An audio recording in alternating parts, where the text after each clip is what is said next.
South India का ये बेहतरीन इडली और डोसा अब हमारे नॉर्थ ईस्ट इंडिया में भी खूब धूम मचा रहा है। आइए इडली डोसा का नाश्ता करते हैं और फिर वक्त होगा विदाई का। ये जो लड़के घर से दूर रहते हैं वो ज़रा ध्यान से सुनिएगा। किसी ने बहुत खूब कहा है, जब घर का बेटा लात का सामान दूसरे शहर कमाने जाता है तो सारे परिवार का सर फख्र से ऊंचा हो जाता है। अम्मी अल्लाह हाफिज़, अस्सलाम वालेकुम। लेकिन गाड़ी में बैठने से ठीक पहले जब वो पूरे परिवार की ओर नजरें दौड़ाता है तो इतनी आंखें एक साथ नम देखकर उसका भी दिल भर आता है। पिता कुछ बीमार रहते हैं, मालूम है उसे, पर वो अपनी ज़रूरतों के सामने खुद को बेबस पाता है। माँ से नहीं होते अब घर के काम सारे, वो माँ के कंधे पर अपनी पकड़ मजबूत बनाकर उसे अपनी मजबूरियों का एहसास दिलाता है। गाड़ी जैसे ही बढ़ती है नुक्कड़ से कुछ कुछ आगे, वो हवा में हाथ हिलाता है और ठीक उसी वक्त वो कसकर मूंद लेता है अपनी आंखें और उसकी पलकों में आंसू आकर उसके होंठों पर दम तोड़ जाते हैं। और कौन कहता है कि केवल बेटियां होती हैं विदा, बेटे को भी एक ही दहलीज से नम आंखों के साथ न जाने कितनी बार विदा किया जाता है। ठीक इसी तरह से फैसल के अपने सपने को भी अपनी दहलीज से विदा होना पड़ रहा है नम आंखों के साथ। कई साल की तपस्या के बाद आखिरकार हमारे प्यारे पटना एयरपोर्ट की शक्ल बदली और एक नए और विशाल रूप धारण कर लिया है ये पटना एयरपोर्ट। आइए पटना एयरपोर्ट से इंडिगो की उड़ान भरते हैं और ससुराल गेंदा फूल रांची यानी धोनी भाई के शहर पहुंचते हैं और फिर वहां से दिल्ली और फिर वापस कुवैत। ये पटना का नया एयरपोर्ट है। दरअसल जगह वही है, बस इसके रंग और रूप को काफ़ी सही तरीके से निखार दिया गया है, इंटीरियर एंड एक्सटीरियर दोनों को। पटना के निवासी कई वर्षों से इसके रूप के निखरने का इंतज़ार कर रहे थे, वरना पहले इस एयरपोर्ट का इंफ्रास्ट्रक्चर किसी रेलवे जंक्शन के प्लेटफॉर्म जैसा दिखने लगा था, क्योंकि पैसेंजर्स एंड फ्लाइट्स बहुत बढ़ गए थे लास्ट 20-25 सालों में। और यहाँ हमारा चेक इन हो गया है। 15 kg पर हेड, क्या जुल्म है भाई, 15 kg क्या ले जाएगा आदमी। खैर, बोर्डिंग पास को हिफाजत से रखिए और चलिए सिक्योरिटी चेक करवाकर अंदर कुछ खान पान का इंतज़ाम किया जाएगा। यहाँ अभी आपको एयरपोर्ट लॉन्च यानी फ्री बुफे वाली फैसिलिटीज़ नहीं है, लेकिन इसकी सख्त ज़रूरत है यहाँ भी। पता नहीं एयरपोर्ट पर चीज़ें, वो भी खाने पीने की चीज़ें, इतनी कॉस्टली क्यों बिकती हैं कि हर आदमी अफोर्ड नहीं कर पाता है, इसलिए वो घर से पूरी सब्ज़ी ले आता है। खैर, इस एल्टीट्यूड कैफ़े से नागवार दामों में ये मामूली सा पनीर सैंडविच लिया है जिसका दाम 300 रुपया है। आइए मिलजुल कर इसको खाते हैं और फ्लाइट में बोर्ड करते हैं। पटना टू रांची का हवाई डिस्टेंस सिर्फ 250 किलोमीटर है और जो 40-50 मिनट्स में इस दूरी को तय कर लेती है फ्लाइट। ओह, पटना शहर का नज़ारा लगे कितना प्यारा।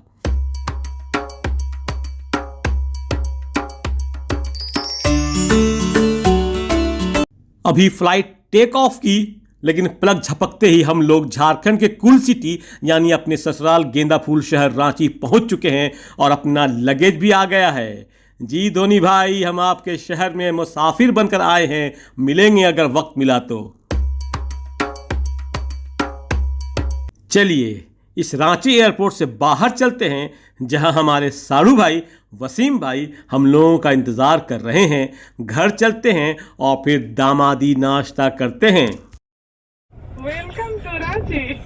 ओहो गुड, शुक्रिया शुक्रिया। ये है रांची का डेवलपमेंट। एक शानदार ब्रिज बनकर रेडी है जिसकी वजह कर ट्रैफिक बहुत कंट्रोल है और ये रांची का मेन रोड है जो सीधा फ्रायलाल तक चलता रहता है। और इसी रोड पर यहाँ का मशहूर मारूफ और बहुत पुराना कावेरी रेस्टोरेंट है जिसका वेज खाना बहुत उम्दा, बहुत आला। एयरपोर्ट से ससुराल गेंदा फूल का जो सफ़र है वो सिर्फ 15 मिनट्स के हैं, लेकिन यहाँ गड्डी में बैठे हुए एक इंसान को ये सफ़र 1500 साल का सफ़र लग रहा था। और इसी इंसान से शर्त लगी कि खुशियों को एक लफ्ज़ में लिखा जाए, तो सब ने किताब और गूगल ढूंढना शुरू किया, लेकिन इन्होंने सबसे पहले लिखा मायका। खैर, आइए आप सबका ससुराल गेंदा फूल रांची में वसीम भाई और रिंकू भाई के साथ खैर मकदम है। मायका मायका मायका, ये शब्द सुनते ही आंखों में नमी आ जाती है और फिर आंख के सामने अम्मी, अब्बू, भाई, बहन, नानी, नाना, मामा, मामी, खाला, इन सब की याद आ जाती है। थोड़ा और सोचूं तो माँ के हाथ का खाना, वो बेफिक्री से सोना जागना, मन मर्जी बेफिक्री से खेलना घूमना मस्ती करना, ये सब याद आ जाता है। हर लड़की के मायका को अल्लाह पाक खुश खुर्रम रखे, आमीन। ससुराल में दामाद बाबू की रोटी में असली घी ना लगे, ये कैसे मुमकिन हो। शुक्रन मरियम एन सादिया। 2 दिन रांची में दामादी मज़े लेंगे और फिर दिल्ली के लिए रवाना हो जाएंगे हम लोग। आइए हमेशा की तरह रांची के हसीन और कूल मौसम का मज़ा लेते हैं और देखते हैं ये आखिर इडली बी.कॉम क्या है। ये है राज भाई, बी.कॉम होल्डर, लेकिन देश की मौजूदा हालात की वजह कर ये इडली बी.कॉम वाले बन गए हैं, जो सुबह सुबह मेन रोड पर रांची के नागरिक को 20 रुपये में 1 प्लेट इडली खिलाते हैं। यूं ही नहीं होती हाथ की लकीरों के आगे उंगलियां, रब ने भी किस्मत से पहले मेहनत लिखी है। इडली बी.कॉम की ये इडली है और ये रांची है, और रांची का खुशगवार और सुहाना मौसम है, और ये फैसल के अपने सपने हैं जो इस मौसम का असली मज़ा ले रहे हैं। हाज़िर नाज़रीन, ख़वातीन व हज़रात, अस्सलाम वालेकुम। अब रांची से ये कहते हुए निकलने का वक्त हो चला है कि ज़िंदगी का रंग कहीं खो जाता है जब अपना ही घर मायका हो जाता है। दिल में दबी अरमानों को सुला नहीं पाती हैं लड़कियां, अपना मायका कभी भुला नहीं पाती हैं, जो बहुत बिल्कुल दुरुस्त है और हकीकत है, और मायका भूलना भी नहीं चाहिए। एक औरत कितनी खूबसूरत है ये बात उसकी सूरत तय नहीं करती है, ये उसकी ज़िंदगी में शामिल होने वाले मर्द की पसंद और ख्वाहिश तय करती है। गुलाब चेहरे औरतों को रुलते देखा गया है और आम शक्ल सूरत वाली औरत को राज करते देखा गया है। जानते हैं आप, ये प्लास्टिक का खिलौना 800 रुपये का मिला एयरपोर्ट पर। लूट है भाई, एकदम लूट।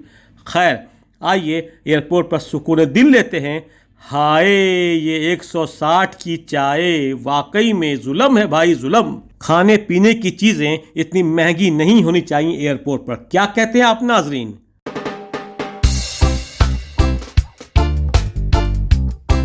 आइए अब रांची से दिल्ली चलते हैं, जहां बाबू यहिया की खाला बड़ी बेसब्री से इस्तकबाल करने के लिए तैयार हैं। फिर एक दिन दिल्ली में एरो सिटी में हॉलीडे इन में अपना सुकून भरा स्टे होगा, और फिर ये सब आप इस सफ़र के आखिरी एपिसोड में देखेंगे।